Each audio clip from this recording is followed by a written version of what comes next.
Ya, terima kasih Anda masih bersama kami di Lunchlock. Kita ke Pariki. Pariki, tadi kita dengar laporan dari rekan kita, Sabrina Vanelia dari Monas. Ini ternyata gamers tidak banyak tuh yang tahu mengenai game lokal. Bahkan ada yang tahu pun merasa ini gamenya tidak menarik loh, seperti itu. Ini kan tantangan tersendiri Pak untuk mungkin dari pemerintah ataupun game lokal itu sendiri.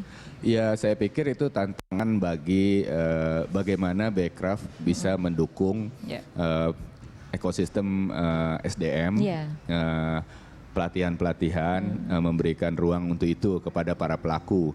Tapi soal idenya sendiri dan bagaimana para pengembang game itu sendiri mendevelop sesuatu yang jauh lebih baik, tentunya itu tantangan mereka ya. Nah. Tapi kan seharusnya dari pemerintah mungkin ada edukasi ataupun pengarahan kira-kira game seperti apa yang bisa menarik minat para pecinta game seperti itu.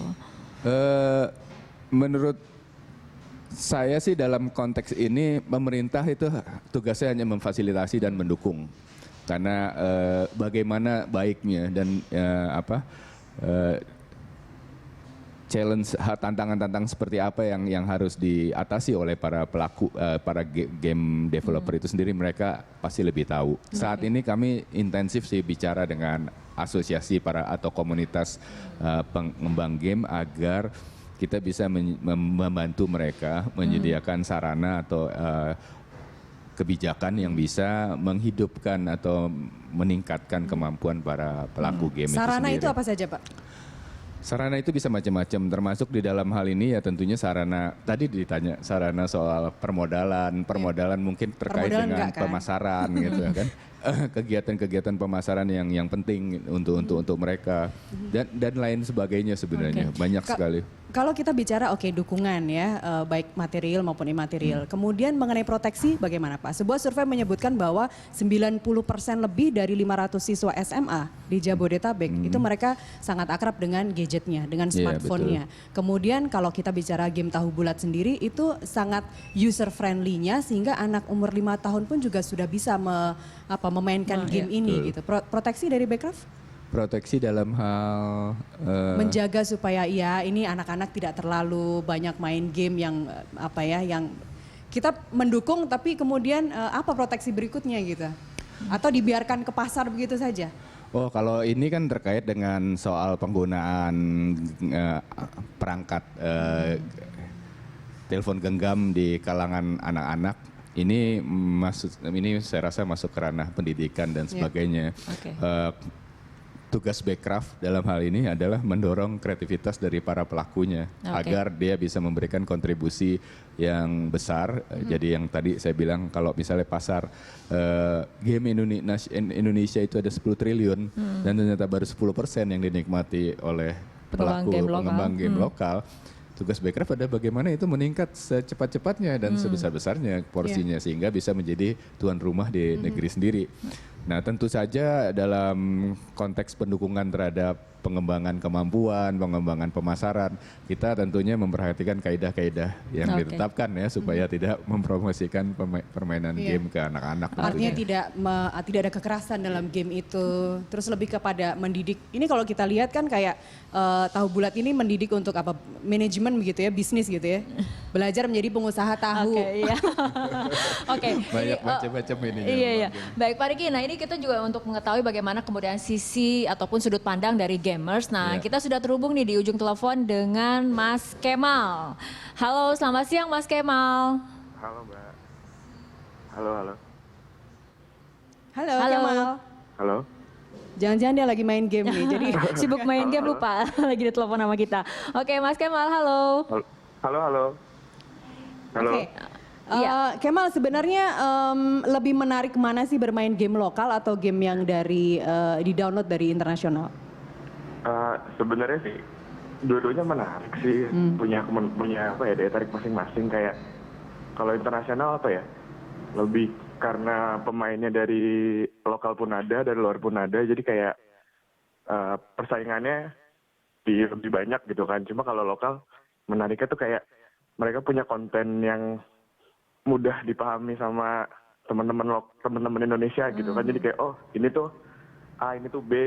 Jadi mereka pun mainnya enjoy dan ya kalaupun online mereka kan bersaing sama teman-teman mereka sendiri gitu. Oke, Kemal, jika kemudian dibandingkan nih game dari luar ataupun game lokal, menurut Anda sebagai pencinta game atau gamers, kira-kira kalau dari game lokal apa sih yang harus dikembangkan agar daya saingnya nanti juga kemudian bisa seimbang ataupun sama dengan game-game lokal luar negeri seperti Pokemon ataupun mungkin Flappy Bird seperti itu?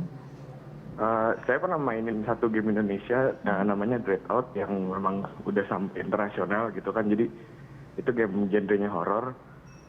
Mereka orang internasional justru mengapresiasi tinggi gitu kan yang saya lihat, dan lokal pun main. Dan apa ya sebenarnya banyak game Indonesia yang sebenarnya mereka pakai bahasa Inggris gitu untuk sebagai bahasa di gamenya, dan orang Indonesia banyak yang nggak tahu ternyata itu game Indonesia gitu loh.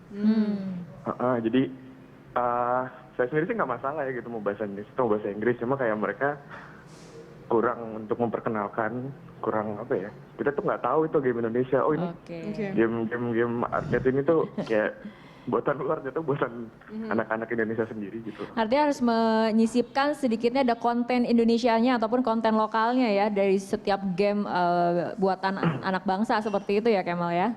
Iya, kalau mau apa ya menarik lokalnya lebih ini lagi sih, mungkin konten lokalnya dia lebih perbanyak lagi sih. Tapi sebenarnya kalau menurut Kemal sebagai gamers harus apa? Game yang baru itu harus beradaptasi dengan game-game yang lagi hits di luar negeri, misalnya kayak waktu itu sempat hits COC, jadi ikut-ikutan semua game online atau inovasi baru itu yang mengandung unsur COC, atau Flappy Bird seperti itu, atau yang zombie yang horor yang seperti tadi Anda sebutkan itu karena mengadaptasi dari luar negeri yang sekarang memang sedang hits game-game yang horor gitu. Apa ya? Ya nggak sedikit juga mungkin kayak game lokal tuh yang mungkin ngadaptasi gameplay luar, cuma di bahasa Indonesia kan aja, atau cuma kayak ya konten tadi kontennya dirubah, cuma kayak Oke. Sekarang Kemal lagi suka main game apa nih? Kebetulan sih lagi ya Pokemon Go sih. Tetap ya korban Pokemon Go nih Kemal juga. Tapi kalau misalnya Kemal dengan teman-teman gamer sendiri saat ini game lokal apa sih yang lagi kemudian sedang tren diperbincangkan? Selain kalau Pokemon Go kan dari luar, kalau lokalnya sendiri apa sih? Ayo ngaku. Lokal mungkin yang masih agak diomongin sih kayak apa ya, tebak gambar, tahu bulat tuh masih sekelebat kedengeran gitu kan. Oke. Dalam satu hari kamu dan teman-teman gamers bisa main game ini berapa jam? Game tadi itu. Tahu bulat atau tebak gambar? Iya, mungkin sekarang nggak selama kemarin pas lagi naik gitu kan, mungkin semua orang main jadi nyobain, nanti cuma nyobain aja. Oke. Kemal, ini kan gamers, nggak ada rencana untuk jadi pengembang game lokal gitu seperti itu? Kayaknya enggak sih. Enggak ya? Atau jangan-jangan pengen jadi pengembang tahu goreng? Oke, Kemal, di sini kita sedang bersama Pak Riki dari Backcraft. Mungkin ada yang ingin kamu sampaikan ke Pak Riki. Saran apa mungkin di kemudiannya? Pak, mungkin untuk game lokal sendiri, saya sendiri sih nggak masalah karena genrenya udah cukup banyak, walaupun belum sevariatif internasional. Mungkin lebih ke promosinya sih gitu, cara mereka ngenalin ini nih game Indonesia gitu loh. Memang banyak game keren yang sebenarnya nggak kelihatan, ada yang game indie gitu kan, karena saya juga gabung sama tim game maker di kampus, cuma kan kami bikin kayak board game gitu loh. Tapi karena kan berteman dengan teman-teman yang bikin game digital juga, game smartphone, mereka kurang promosi. Jadi kita cuma tahunya pas lagi di acara game expo atau apa, cuma gitu. Ya, artinya kualitas tidak kalah, tapi yang kalah jauh adalah promosinya, seperti itu ya Kemal ya. Promosinya yang lebih masuk atau bisa langsung terserap oleh anak-anak muda atau para gamers ini apa menurut Kemal? Apa ya? Social media. Sosial media sih itu wajib banget. Tapi yang paling ngena sih sebenarnya mereka datang langsung ke, entah itu mungkin bikin pameran atau gimana, ke gamers itu sendiri. Jadi memang memperkenalkan ini kita punya game keren gitu, ya bikinan teman-teman Indonesia gitu, kalian cobalah gitu kan. Ya gimana pun caranya bisa lah. Oke, baik. Terima kasih Kemal sudah berpartisipasi dalam dialog lunch talk kali ini. Kami Selamat juga bermain mengundang para pemirsa Berita Satu untuk memberikan saran dan juga masukan nih mengenai bagaimana sebetulnya game lokal ini harus dikembangkan. Di layar kaca Anda ada nomor telepon interaktif, silakan menghubungi kami. Sementara itu kita jeda terlebih dahulu, kami akan segera kembali sesaat lagi.